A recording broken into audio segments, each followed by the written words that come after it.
Bapak Ibu, teman-teman OMK, dan adik-adik lingkungan Tarsisius yang terkasih dalam Tuhan.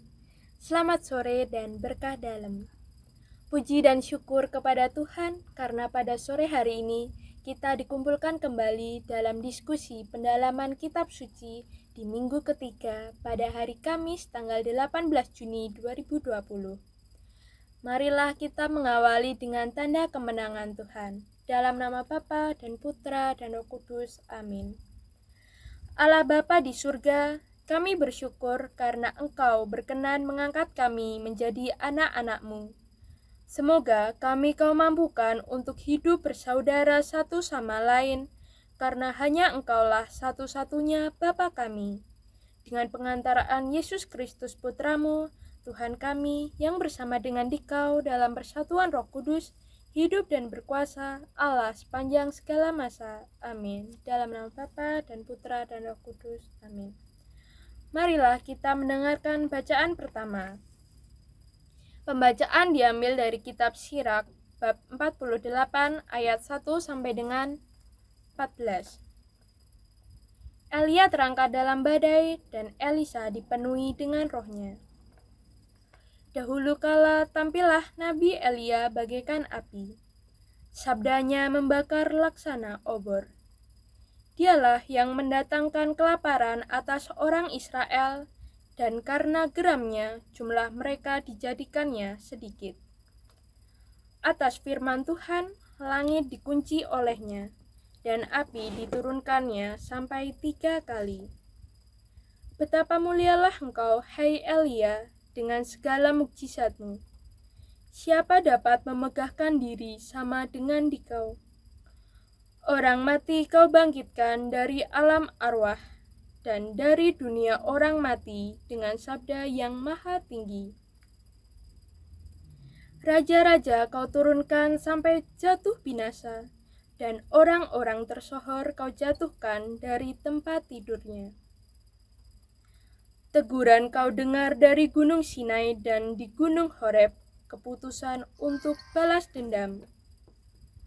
Engkau mengurapi raja-raja untuk menimpakan balasan, dan nabi-nabi kau urapi menjadi penggantimu. Dalam olah angin berapi engkau diangkat, dalam kereta dengan kuda-kuda berapi. Engkau tercantum dalam ancaman-ancaman tentang masa depan untuk meredakan kemurkaan sebelum meletus dan mengembalikan hati bapa kepada anaknya, serta memulihkan segala suku Yakub. Berbahagialah orang yang telah melihat Dikau dan yang meninggal dalam kasih, sebab kami pun pasti akan hidup. Elia ditutupi dengan olak angin, tetapi Elisa dipenuhi dengan rohnya. Selama hidup, Elisa tidak gentar terhadap seorang pengusaha, dan tidak seorang pun menaklukkannya. Tidak ada sesuatu pun yang terlalu ajaib baginya, bahkan dikubur pun jenazahnya masih bernubuat. Sepanjang hidupnya ia membuat mukjizat, dan malah ketika meninggal pekerjaannya menakjubkan. Marilah kita lanjutkan dengan bacaan Injil. Bacaan Injil diambil dari Matius bab 6 ayat 7 sampai dengan 15.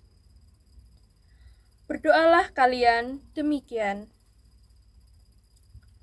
Dalam khotbah di bukit berkatalah Yesus, bila kalian berdoa, janganlah bertele-tele seperti kebiasaan orang yang tidak mengenal Allah. Mereka menyangka doanya akan dikabulkan karena banyaknya kata-kata. Jadi, janganlah kalian seperti mereka, karena Bapamu tahu apa yang kalian perlukan sebelum kalian minta kepadanya. Maka berdoalah kalian demikian. Bapa kami yang ada di surga, dimuliakanlah nama-Mu. Datanglah kerajaan-Mu. Jadilah kehendak-Mu di atas bumi seperti di surga. Berilah kami pada hari ini makanan kami yang secukupnya, dan ampunilah kesalahan kami, seperti kami pun mengampuni yang bersalah kepada kami. Dan janganlah membawa kami ke dalam pencobaan, tetapi bebaskanlah kami dari yang jahat. Amin. Karena jikalau kalian mengampuni kesalahan orang, Bapamu yang di surga akan mengampuni kalian pula. Tetapi jikalau kalian tidak mengampuni orang, Bapamu pun tidak akan mengampuni kesalahanmu. Renungan pada hari ini. Lagi pula, dalam doamu itu, janganlah kamu bertele-tele seperti kebiasaan orang yang tidak mengenal Allah. Santo Benediktus dalam peraturannya menulis, hendaklah kita tahu bahwa kita didengarkan bukan karena banyaknya kata, melainkan karena murninya hati dan karena air mata penyesalan. Kutipan tersebut tercantum di peraturan Santo Benediktus bab 20 ayat 3. Doa yang diajarkan oleh Tuhan Yesus diawali dengan seruan Bapa kami yang menyatakan bahwa kita semua ini sungguh anak-anak Allah. Sebagai seorang Bapa, Allah sungguh-sungguh mengenali kita. Bahkan sebelum berdoa pun Allah telah mengetahui harapan kita. Doa Bapa kami mengajarkan kepada kita untuk sungguh-sungguh menaruh harapan pada Allah.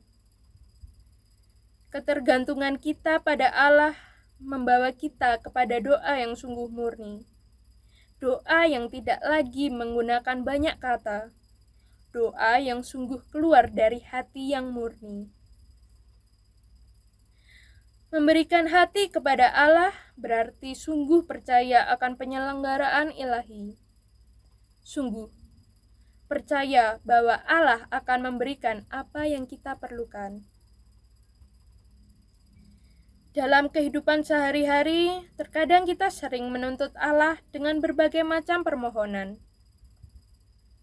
Kita mengeluarkan terlalu banyak kata, hingga kita tidak memberi kesempatan pada diri kita untuk mendengarkan apa yang Allah ingin sampaikan. Hati atau batin yang tidak tenang menjadikan kita tidak peka akan suara Allah. Kita terlalu menuntut Allah agar segala permohonan kita terkabul. Kita perlu ingat bahwa Allah mengetahui apa yang kita perlukan sebelum kita meminta kepadanya. Marilah kita mencontoh Nabi Elia yang doanya sungguh didengarkan oleh Allah. Sebab Elia berdoa dengan hati yang murni. Oleh karena itu, sebagai anak-anak Allah, kita harus menaruh kepercayaan kepadanya. Berdoalah dengan hati yang murni, dan Allah akan memberikan yang terbaik kepada kita menurut kehendak-Nya.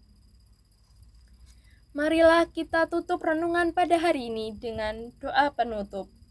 Dalam nama Bapa dan Putra dan Roh Kudus. Amin. Allah Bapa Raja Maha Mulia, kami bersyukur atas sakramen cinta kasih ini. Ajarilah kami untuk selalu mengasihi Engkau dan sesama, serta bimbinglah kami memasuki kerajaan-Mu, sebab Dialah Tuhan, pengantara kami. Amin. Dalam nama Bapa dan Putra dan Roh Kudus. Amin. Bapak, Ibu, teman-teman muda-mudi, dan adik-adik sekalian, demikian sudah saya bacakan panduan pendalaman imam pada hari ini.